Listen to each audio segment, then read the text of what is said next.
ज़िदनी इल्मा। अस्सलाम वालेकुम व्यूअर्स, कैसे हैं आप? आई होप कि आप सब खैरियत से होंगे। इस वीडियो में मैं आपके बहुत से क्वेश्चंस का आंसर भी देने वाला हूं। ये भी बताने वाला हूं कि MPPT कैसे लगाया जाता है और MPPT के साथ PWM चार्ज कंट्रोलर कैसे लगाना है। ये वीडियो जो है इसकी बहुत ज़्यादा डिमांड थी। बहुत सारे आप में से क्वेश्चंस ये कर रहे थे MPPT कैसे लगाएं, कौन सा लगाएं, PWM कैसे MPPT के साथ लगा सकते हैं। बहुत सारे सवाल कि मैं इस वीडियो में कवर करूँगा। इसके अलावा भी कुछ क्वेश्चंस के आंसर जो है वो देने की कोशिश करूँगा इस वीडियो में। तो चलिए शुरू करते हैं। तो व्यूअर्स, सबसे पहले मैं आपको ये बताऊंगा कि MPPT जो है वो लगाना क्यों ज़रूरी है। अगर आप 180 वाट्स के एक या दो पैनल लगाते हैं और उसके साथ MPPT नहीं लगाना चाहते तो नो प्रॉब्लम, आप PWM चार्ज कंट्रोलर का इस्तेमाल कर सकते हैं। क्यों कि आपका लोड कम है। फॉर एग्ज़ाम्पल, अगर आपके दो 180 वाट्स के पैनल हैं, दो छोटे 150 वाट के पैनल हैं, तो उसके साथ आप PWM लगा के लोड इसलिए भी चला सकते हैं क्योंकि आपका लोड कम होगा। यानी आपके दो फ़ैन होंगे, 2 से 3 फ़ैन होंगे, DC फ़ैन होंगे, या फिर आपके एक एयर कूलर आप चला रहे होंगे, एक 2-4 लाइट्स चला रहे होंगे। तो इस तरह के छोटे लोड के लिए आपको ज़्यादा ख़र्चा करने की ज़रूरत नहीं है। अब लगाना कैसे, सवाल ये है कि लगाना कैसे है और PWM चार्ज कंट्रोलर की फिर उसके साथ ज़रूरत क्या है। अगर यही लगाना है तो वो ये है कि अगर आपके पैनल ज़्यादा हैं, यानी अगर आपके पैनल 4 या उससे ज़्यादा बढ़ जाएँ, छोटे पैनल बढ़ जाएँ, 100 या 150 वाट के पैनल 150 वाट के, फॉर एग्ज़ाम्पल अगर आप 4 पैनल्स यूज़ कर रहे हैं या 3 भी चलें यूज़ कर रहे हैं, 3 हों, 4 हों या इससे ज़्यादा हों तो फिर आपको MPPT परचेज़ करना चाहिए। क्योंकि अगर आप ये फॉर एग्ज़ाम्पल ये आपकी 150 वाट का पैनल है, इसके वोल्टेज कितने होते हैं? इसके वोल्टेज होते हैं ऑलमोस्ट 18 वोल्ट से लेकर, मैं रेंज लिख देता हूँ, 18 वोल्ट से लेकर ऑलमोस्ट 22 वोल्ट के दरमियान में। और इसके एम्पेयर्स कितने होते हैं? तकरीबन 6 एम्पेयर से लेकर ऑलमोस्ट 9 एम्पेयर के बीच में, कुछ भी हो सकते हैं। तो जब सही धूप हो, यानी दिन के 12-1 बजे का टाइम हो, उसमें फिर आप इनको मल्टीप्लाई करेंगे तो आपकी वैल्यू ऑलमोस्ट 150 के करीब आएगी। अलबत्ता आपने सही एंगल पे उसको रखा हो और डायरेक्शन भी उसकी सही हो। जैसे कि बताया कि कोई भी पैनल लगाएंगे तो उसकी डायरेक्शन जो है साउथ की तरफ होनी चाहिए और उसका एंगल जो है वो एरिया के लैटीट्यूड के हिसाब से होती है। लेकिन फिर भी आपको ये देखना चाहिए कि लैटीट्यूड के हिसाब से सिर्फ नहीं होती, बल्कि लैटीट्यूड के साथ वेदर भी डिपेंड करता है कि समर्स हैं या विंटर्स हैं। कि 150 वाट का पैनल लेंगे, उसके वोल्टेज इतने होंगे, इसके एम्पेयर इतने होंगे। तो फॉर एग्ज़ाम्पल ये उसका प्लस है और ये इसका माइनस है। आपके पास फॉर एग्ज़ाम्पल 4 पैनल्स हैं, यहाँ प्लस या माइनस, ये 4 पैनल्स मैंने आपके साथ यहाँ पे लगा दिए हैं, 4 पैनल्स यूँ लगा दिए हैं, plus minus plus minus plus minus. अब सवाल ये है कि इसको सीरीज़ में लगाएं या पैरेलल में लगाएं। तो आपके पास यहाँ MPPT है, ये MPPT है। अब MPPT ऐसी कोई डिवाइस नहीं है कि ये आपका जो है 220 वोल्ट आपको प्रोवाइड करे।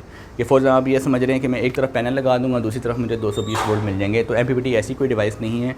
MPPT के साथ जो है वो एक PV इनपुट होती है, PV इनपुट। यहाँ पे आपने PV इनपुट अरे देनी है प्लस और माइनस की।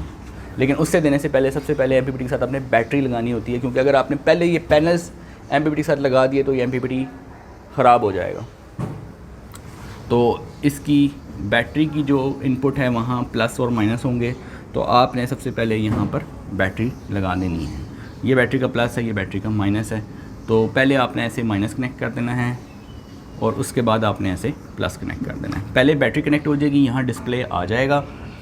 बैटरी के वोल्टेज जो है वो MPPT की जो पर डिस्प्ले लगा हुआ है वहाँ पर बैटरी के वोल्टेज शो हो जाएंगे। जब ऐसा हो जाए उसके बाद आपने ये पैनल्स जो हैं वो यहाँ पे कनेक्ट करने हैं। ये है MPPT लगाने का तरीका। लेकिन अच्छा, एक क्वेश्चन और भी है कमेंट्स में, वो भी मैं साथ ही जवाब देता चलूँ। वो कमेंट्स में ये पूछा गया है कि आपने लास्ट वीडियो में ये कहा था कि 24 आवर जो बैकअप है उसके लिए 2 बैटरीज़ लगेंगी 180 की। तो आपने ये नहीं बताया कि वो सीरीज़ में लगेंगी या पैरेलल में लगेंगी।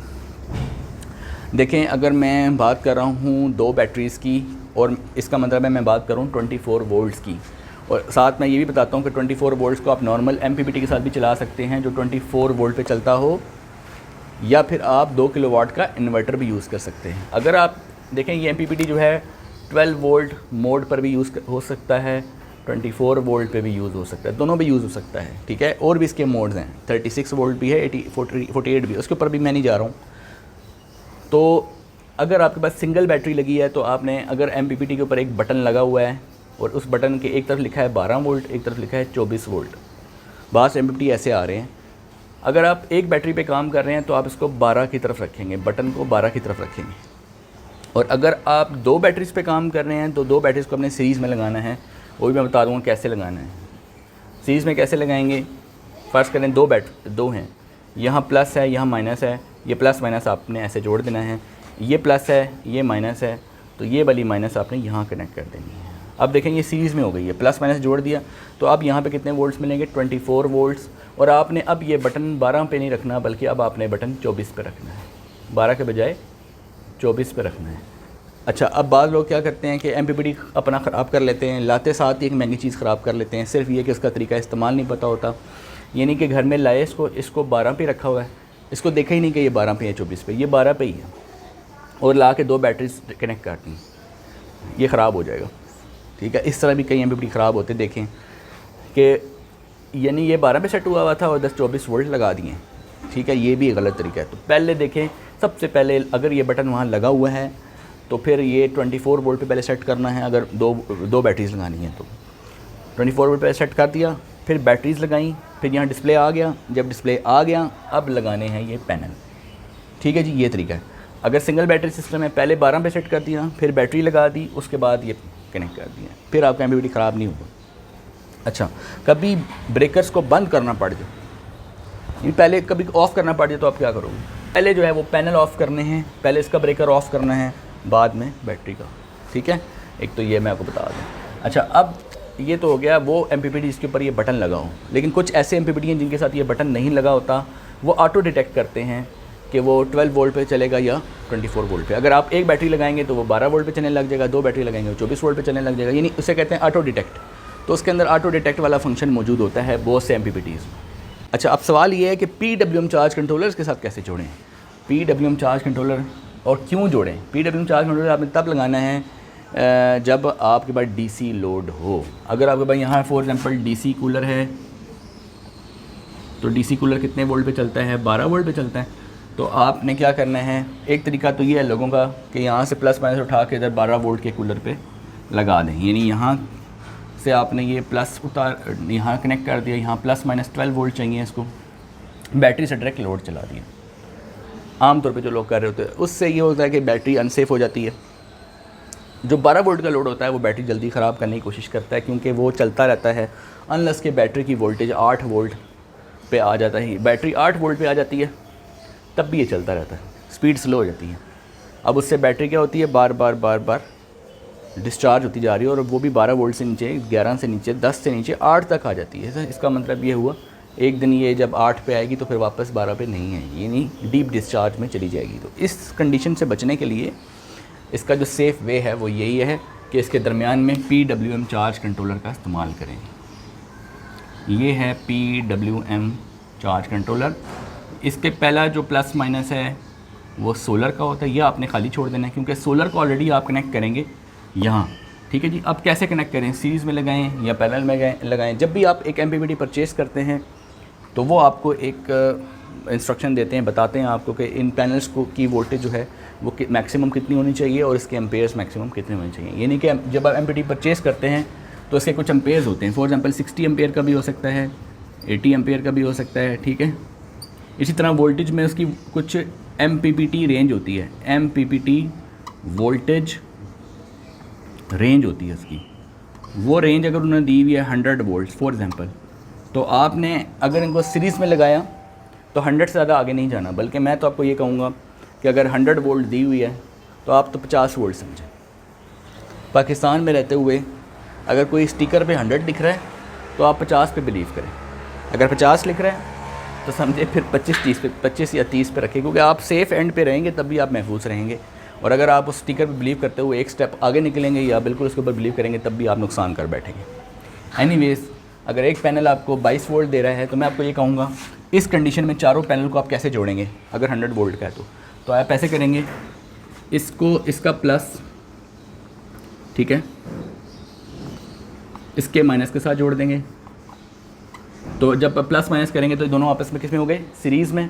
और जब ये सीरीज़ में हो गए तो इनके वोल्टेज कितने बन गए, 22 44 वोल्ट्स।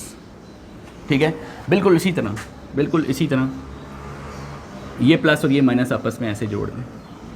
ठीक है, यहाँ पे कितने हो गए, 44 वोल्ट, यानी कि ये दोनों सीरीज़ में हो गए और ये दोनों भी सीरीज़ में हो गए, ये दोनों आपस में सीरीज़ में हो गए।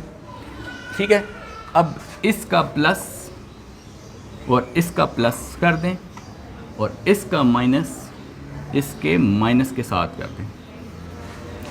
ठीक है जी, यानी कि दोनों को सीरीज़ में करके इन दोनों को आपस में, इन दो सेट्स को आपस में पैरेलल में कर दें। ठीक है, तो अब इस प्लस के ऊपर और इस माइनस के ऊपर, यानी ये प्लस के ऊपर टी बना के इधर कर लें और ये माइनस के ऊपर टी बना के इधर कर लें। अब आपको यहाँ क्या होगा, ये क्या मिलेगा, 44 वोल्ट्स मिलेंगे, क्योंकि दोनों का सीरीज़ में किया था। यहाँ भी 44 वोल्ट बने थे, यहाँ भी 44, यहाँ भी 44 वोल्ट बने थे, यहाँ भी 44 वोल्ट। दोनों को पैरेलल में करने से वोल्टेज सेम रहेंगे, करंट ऐड हो जाएगा। तो करंट जो है वो, इन दोनों का करंट कितना था, अगर ये दोनों सीरीज़ में थे तो इनका करंट वही 7 एम्पियर के करीब होगा, 6-7 एम्पियर होगा। सीरीज़ में करंट सेम रहता है, इनका भी करंट वही 6-7 एम्पियर होगा। दोनों को ऐड करेंगे तकरीबन 12 से 14 एम्पियर के करीब आपको करंट मिल जाएगा। उसके बाद यानी 12 से 14 एम्पियर आपको यहाँ पे करंट मिल गया टोटल, ये वोल्टेज और ये करंट मिलेगा। अब मल्टीप्लाई करके पावर आप खुद निकाल सकते हैं। अब ज़रूरी नहीं है कि आपको यही वोल्टेज यही करंट मिले, ये मैं आपको अंदाज़न बता रहा हूँ। ये तो मैंने को बताया है बहुत सारी वीडियोज़ में कि इसके बहुत सारे फैक्टर्स हैं। ये वोल्टेज करंट आपको मिलेंगे या नहीं मिलेंगे, ये डिपेंड करता है वेदर कंडीशन के ऊपर। ठीक है, कि किस टाइम आप चेक कर रहे हैं, ये ऑब्जर्वेशन जो आप कर रहे हैं किस टाइम कर रहे हैं, 12 बजे, दिन के 8 बजे, शाम के 4 बजे, ये डिपेंड करता है। और ये डिपेंड करता है कि वो जो पैनल है क्या उसकी डायरेक्शन साउथ की तरफ है या नहीं, क्या वो पैनल जो है वो सही एंगल पर लगा है या नहीं। ये सारे फैक्टर्स जो है इन वोल्टेज और करंट को डेफिनेटली चेंज कर सकते हैं। ठीक है जी। अच्छा, इनको मल्टीप्लाई करेंगे तो पावर आ जाएगी। अच्छा, मेरे पास यहाँ फॉर एग्जांपल कैलकुलेटर है, 44 को अगर मैं मल्टीप्लाई करता हूँ 12 के साथ तो पावर मिलती है 528। अब ज़रूरी नहीं है, देखें अब ये 150 वाट के आप 4 लेके आए हैं तो आपने सोचा कि ये 600 वाट है, लेकिन हो सकता है कि ये 500 मिल रहा हो सकता है ये 300 मिल रहा हो, 400 मिल रहा हो, वेदर पे डिपेंड करता है। अगर हम इसका 70% निकालें पीक पे आपको कितना मिलेगा, तो 70% ऑफ आपने 600 वाट लगाया है तो आपको 400 वाट के करीब, 420 या 400 वाट के करीब तो मिलना चाहिए पीक में। और अगर पीक नहीं होगा, डे का स्टार्ट होगा या इवनिंग होगी, तो यही 420 वाट नहीं मिलेगा बल्कि तकरीबन 350 वाट 300 वाट 350 या 300 वाट मिल रहा होगा। इसका आधा तकरीबन मिल रहा होगा। अच्छा, सोलर जब आप लगाते हैं तो उसकी जितनी मार्केट से आप पैनल परचेस करके लाए, सीरीज़ में लगाएं या पैरेलल में लगाएं, वो एक अलग बात है। वो तो डेफिनेटली एमपीपीटी पे डिपेंड करता है। देखिए मैंने बताया ना 100 वोल्ट, तो आपके वोल्टेज 44 वोल्ट हैं जो कि 100 से कम है, डैट इज़ ओके, बल्कि 50 से भी कम है। मैंने तो आपको ये बताया ना कि 100 का 50 लगाएं तो 50 से भी कम है, सेफ़ हो गया। करंट कितना है, 60 एम्पेयर 80 एम्पेयर जो ये आउटपुट पे दे सकता है। इसमें देखें पहले जो है वो सोलर की प्लस माइनस है, तो मैंने क्या किया, यहाँ से ये जो प्लस और ये माइनस है मैं पहले देखूँगा कि ये कहाँ लगानी है। ये मैंने को बताया था कि आपने एमपीपीटी में लगानी है। एमपीपीटी की ये प्लस और ये माइनस है, तो यहाँ से ये प्लस आएगा, ये प्लस आएगा और ये प्लस यहाँ लग जाएगा, और ये माइनस आएगा और ये माइनस जो है वो यहाँ लग जाएगा। यानी कि ये सोलर इनपुट PWM में नहीं देनी, बल्कि ये सोलर की जो आपने ये जो स्ट्रिंग बनाई थी, ये पूरी जो अरे बनाई थी, ये 2 स्ट्रिंग्स बना के जो पूरी अरे बनाई है, इस अरे को आपने प्लग PWM में नहीं करना बल्कि इसको यहाँ प्लग करना है। बैटरी पहले लगाई, फिर यहाँ पे ये कनेक्ट कर दिया। डिस्प्ले में अब आपको 2 चीज़ें नज़र आएंगी। डिस्प्ले में आपको ये भी पता चल जाएगा कि बैटरी के वोल्टेज कितने हैं, और डिस्प्ले में ये भी पता चल जाएगा कि ये सोलर जो है वो कितने एम्पेयर बना के दे रहा है। तो बैटरी का प्लस यहाँ और बैटरी का माइनस यहाँ, यानी बैटरी का कनेक्शन कर दिया आपने, चाहे 12 हो 24 हो, सिंगल एक बैटरी हो 2 बैटरी हो, जैसे भी है। अगर 2 बैटरियाँ लगाई हैं, सीरीज़ में लगाई हैं, तो ज़ाहिर है कि ये वाला प्लस और ये वाला माइनस उठाएंगे, राइट। लोड पे आ जाए। अब इस लोड की प्लस माइनस को आपने डीसी कूलर जो चलाना है वो यहाँ से चलाना है। ये प्लस आपने यहाँ दे देनी है और ये माइनस आपने यहाँ कनेक्ट कर देनी है, ठीक है। लोड यहाँ से आपने पिक करके उठाना है, बैटरी से पिक करके लोड ड्राइव नहीं करना। एक कमेंट में एक भाई ने कहा कि मैं जब यहाँ से ड्राइव करता हूँ तो मेरा लोड स्लो हो जाता है, जब मैं यहाँ से ड्राइव करता हूँ तो मेरा लोड फास्ट चलता है। अच्छा जी, अब ज़ाहिर है कि अब मैं एक बात बताता हूँ आपको, ऐसा क्यों होता है। ऐसा इसलिए होता है कि एक तो जो वायरिंग आप यूज़ कर रहे हैं ना, वो वायरिंग बहुत हल्की है। अगर कॉपर की अच्छे गेज की वायरिंग इस्तेमाल की जाए, ठीक है, नंबर 1, नंबर 2, और PWM चार्ज कंट्रोलर लोड अगर ज़्यादा है, यानी 1-2 कूलर हैं, 2-3 पंखे हैं, तो 50 एम्पेयर का यूज़ किया जाए तो फिर ये प्रॉब्लम नहीं आएगा। देखिए ना, अभी मैं आपको ये बता रहा था, अभी आपको मैं यही बता रहा था कि अगर आपका एम्पेयर यहाँ पे आने के चांसेस इतने हैं तो आप सोच रहे होंगे नहीं मैं 20 का लगा दूंगा तो फिर लोड चलाने में प्रॉब्लम आएगी। तो जब PWM चार्ज कंट्रोलर अच्छे एम्पेयर्स का लगाएंगे, अच्छी पावर का लगाएंगे, थोड़ा बड़ा लगाएंगे और ये सारी वायरिंग कॉपर वायरिंग करेंगे, अच्छे गेज की वायरिंग करेंगे, तो फिर इस तरह के प्रॉब्लम नहीं आएंगे। ठीक है। कमेंट में क्वेश्चन है कि वो लाइट्स जो हैं वो कौन सी कंपनी की लगाएं और वो ख़राब हो जाती हैं, राइट। तो लाइट इसलिए ख़राब रहती हैं कि अगर पैनल से डायरेक्ट, क्योंकि यहाँ पे 20-22 वोल्ट आ रहे होते हैं, जब डायरेक्ट लाइट लगाएंगे कुछ दिनों में लाइट ख़राब होने के चांसेस होते हैं। अब करना ये है, देखें ये एक बर्गर लाइट है। एक क्वेश्चन ये भी है कि बल्ब कौन सी कंपनी का लगाएं। देखें बल्ब की कंपनी मेरे हिसाब से उस तरह मैटर नहीं करती, मैं कंपनी का नाम नहीं लेता। मैं ये कहता हूँ कि आप बल्ब चेक करके उसकी रोशनी चेक करें कितनी ब्राइटनेस है उसकी। तो मैं तो किसी बल्ब से सेटिस्फाई नहीं हुआ, तो मैंने ये बर्गर लाइट का इस्तेमाल करता हूँ। ये बर्गर लाइट है, इसके ऊपर एक रेजिस्टेंस लगती है, देखिए यहाँ लिखा है 5 वाट्स 0.47 ओम। ये मैं कई दफ़ा बता चुका हूँ, ये रेजिस्टेंस लगाई हुई है, ये सीरीज़ में लगती है, ठीक है। इसको ये सीरीज़ में लगती है, लाइट है, इसका एक प्लस है और एक माइनस है, ये आपकी रेजिस्टेंस है, ठीक है। और ये आपकी PWM है, PWM का ये आपका प्लस माइनस लोड वाला सेक्शन है। तो आपने ये करना है, फॉर एग्ज़ाम्पल ये इसकी एक वायर है, ये रेजिस्टेंस है 5 वाट्स 0.47 ओम या 2.2 ओम या 0.47 ओम। यहाँ से वोल्टेज आई, ठीक है, वो पहले जाएगी यहाँ रेजिस्टेंस के अंदर, फिर रेजिस्टेंस से आउट होके वो जाएगी प्लस में, ऐसे करके रेजिस्टेंस से आउट होके प्लस में। और इसकी जो माइनस है PWM की, वो आप डायरेक्ट कनेक्ट करते हैं, माइनस डायरेक्ट कनेक्ट करते हैं। तो ये है लाइट को लगाने का तरीका, ठीक है जी। ये आपके सामने, इसकी ब्राइटनेस बहुत अच्छी है, जहाँ भी लगाइए ये रेजिस्टेंस के साथ अगर लगाएंगे तो ये लाइट काफ़ी टाइम निकाल जाती है। स्ट्रिप लाइट्स आती हैं बड़ी 12 वोल्ट की, वो तकरीबन 1.5 से 2 एम्पेयर लेती हैं, वो भी आप लगाएं तो वो भी बहुत लॉन्ग लास्टिंग है और इसके अलावा उसकी ब्राइटनेस भी अच्छी है, बल्ब से ज़्यादा बेहतर है, ठीक है। एक क्वेश्चन और है, वो भी मैं जवाब देता चलूँ कि अगर आपके पास 1000 वाट्स का UPS है तो क्या उसके साथ आप जो है वो 2 बैटरीज लगा सकते हैं। 1000 वाट के UPS के ऊपर 2 बैटरीज नहीं लगती। जो 700 वाट का या 1000 वाट का UPS होता है वो सिंगल बैटरी UPS होता है, और जो 24 वोल्ट का UPS होता है उसके साथ जो है वो लगता है 2 बैटरीज लगती हैं, ठीक है।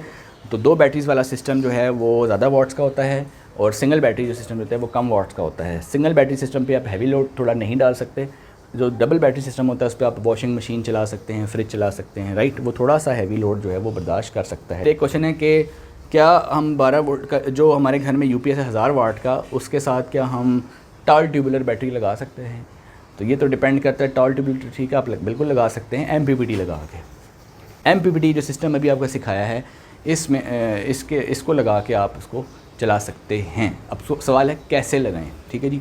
अगर आपका सिस्टम हाइब्रिड है, यानी आपका जो आप MPPT लेके आए हैं ये हाइब्रिड है, ये सोलर पैनल्स हैं 1 2 3 4 एक्सेट्रा जितने मर्ज़ी हों, इन सब को आपने यहाँ कनेक्ट किया हुआ है। ये आपकी बैटरी सिस्टम्स हैं, फॉर एग्ज़ाम्पल एक बैटरी है, इसको आपने यहाँ कनेक्ट किया हुआ है, ठीक है। ये आपके घर का UPS और UPS की एक होती है इन, यहाँ से आप उसको सप्लाई दे रहे होते हैं 220 वोल्ट इन दे रहे होते हैं, इनपुट दे रहे होते हैं, सप्लाई दे रहे होते हैं 220 वोल्ट की सप्लाई आप दे रहे होते हैं इसको, ठीक है। और एक होती है इसकी आउट, इसकी आउट का मतलब है ये आउटपुट पे 220 वोल्ट दे रहा है, और यहाँ पे लगी होती है बैटरी। अब बैटरी का कनेक्शन यहाँ कर देते हैं इससे, ठीक है। UPS और MPPT दोनों को आपने बैटरी से कनेक्ट कर दिया। अभी देखें ये जो सप्लाई है 220 वोल्ट्स की, या आपने इसकी कट कर देनी, सप्लाई कट कर देनी है। ये सप्लाई आपने कहाँ देनी है, ये हाइब्रिड वर्जन की बात हो रही है। ये MPPT कौन सा है, हाइब्रिड। तो हाइब्रिड वर्जन में यहाँ पे एक होगी 220 इन, उधर 220 इन को आपने वापडा सप्लाई करनी है। यानी वापडा की जो इनपुट है वो आपने इधर नहीं देनी, यहाँ पे कोई वापडा इन नहीं देनी यूपीएस पे। जो अभी आपने आपका यूपीएस है ना, उसके साथ एक वापडा जो आपने सप्लाई दी हुई है वो काट दें। वो काट के आप किधर दे देंगे, हाइब्रिड एमपीपीटी की 220 वोल्ट इन पे, और यहाँ एक है 220 आउट। उस 220 आउट को यहाँ पे, ये जो 220 आउट है ना, इस 220 आउट को आपने इसकी इन पे दे देना है। ये आपको क्लियर हो गया। यानी सप्लाई पहले कहाँ जाएगी, एमपीपीटी में। अब एमपीपीटी ने डिसाइड करना है कि ये सप्लाई मैं आगे दूं या ना दूं। अगर इसने आगे दिया, इन दोनों पॉइंट्स को टच कर दिया, तो ये वापडा की सप्लाई जो है वो यूपीएस को चली जाएगी, यानी यूपीएस ऑन हो जाएगा, राइट। और अगर फॉर एग्ज़ाम्पल वापडा जो है उसकी सप्लाई यहाँ तक तो जा रही है, मगर इसने ये डिसाइड किया कि आगे नहीं देना, ठीक है, तो ये दोनों पॉइंट्स ओपन रहेंगे और यहाँ से सप्लाई वहाँ नहीं जाएगी। उस वक्त यह होगा कि यूपीएस 12 वोल्ट से 220 बना रहा होगा, वापडा से बैटरी चार्ज नहीं कर रहा होगा, राइट। और जब ये यूपीएस ऑफ होगा, यानी अभी ये देखें ना ऑफ है, इस वक्त देखें ये ऑफ है, यहाँ से बीच में गैप है, तो यहाँ पे सप्लाई नहीं जा रही, तो ये 12 वोल्ट से, यानी बैटरी के 12 वोल्ट से बैटरी के 12 वोल्ट को कन्वर्ट कर रहा है 220 में। ये कंडीशन कब होगी, जब ये डे टाइम में होगी। क्यों कि डे टाइम में आप वापडा से चार्जिंग नहीं करा रहे, बल्कि डे टाइम में आप बैटरी के 12 वोल्ट को 220 में कन्वर्ट करके 220 का लोड चला रहे हैं। तो डे टाइम में यही कंडीशन होगी जो अभी है, बीच में गैप है। और नाइट में क्या हो जाएगा, नाइट में ये दोनों पॉइंट टच हो जाएंगे। इसके अंदर एक रिले लगी है जो इन दोनों को टच कर देगी। जब ये दोनों आपस में टच हो जाएंगे तो ये पाथ यूँ बन जाएगा, यानी यूपीएस जो है उसको सप्लाई चली जाएगी। अब सोलर तो चूँकि रात को बंद हो गया है, तो अब ये बैटरी किससे चार्ज होगी, यूपीएस से चार्ज होगी। नाइट टाइम में सोलर जो है बैटरी चार्ज नहीं करेगा, बल्कि यूपीएस बैटरी चार्ज करेगा, और डे टाइम में यूपीएस बैटरी चार्ज नहीं करेगा, बल्कि सोलर बैटरी चार्ज करेगा। इसका डिसीजन किसने लेना है, हाइब्रिड एमपीपीटी ने लेना है। जो 1000 वाट का या 700 वाट का यूपीएस है, इसको एमपीपीटी के साथ कैसे कनेक्ट करना है, आई होप कि आप ये सीख चुके हैं और आपको ये भी पता चलेगा कि हाइब्रिड एमपीपीटी किसे कहते हैं। तो मिलते हैं नेक्स्ट वीडियो में। वीडियो को ज़रूर शेयर करें, चैनल को ज़रूर सब्सक्राइब करें। अगर आप चैनल पर नए हैं तो अभी जाके चैनल को सब्सक्राइब करें और बेल आइकन को लाजमी प्रेस करें, ताकि आने वाली मालूमाती वीडियोज़ आपको मिलती रहें। मिलते हैं नेक्स्ट वीडियो में, तब तक के लिए अल्लाह हाफ़िज़।